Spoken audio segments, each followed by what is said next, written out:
Swimfan was released in 2002 and directed by John Paulson.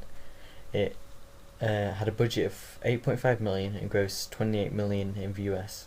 Its production company was 20th Century Fox, and it is a drama thriller. It got a 4.7 average rating out of 11,000 users on IMDb.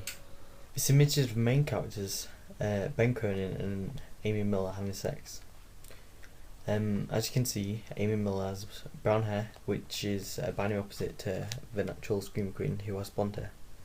Brown haired girls usually in films have a final girl, which Amy Miller turns out to be, and they normally are seen as pure girls who don't have sex.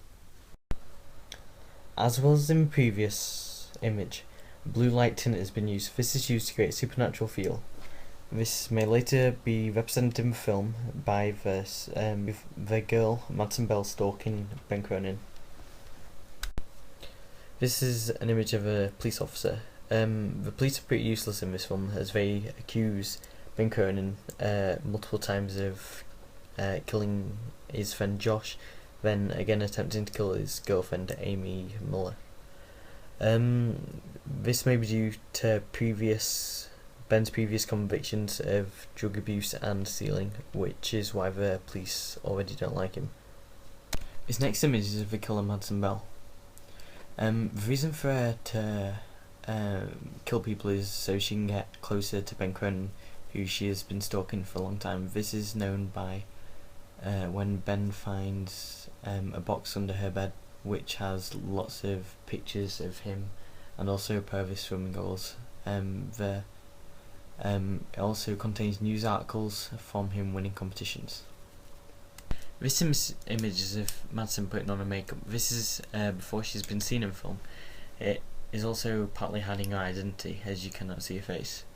As she is in high school, this may be used in different, which would normally use by Hawkill instead of a mask, to again hide her identity and to build tension. Establishing shots used throughout the film were used at the start of the scenes to show new locations. An example of this is at the opening of the film. It shows a large open lake surrounded by woodland just after Ben and Amy have had sex. Another example is when Ben drops Madsen off at a house. Before this, it shows an establishing shot of them coming up the road. This is shown to be a nice area as there are a lot of trees and it looks quite pleasant because of this. But when you actually go to Madsen's house, it looks a bit run down due to grey walls and looks quite old because of the design, as well as the garden hasn't been looked after.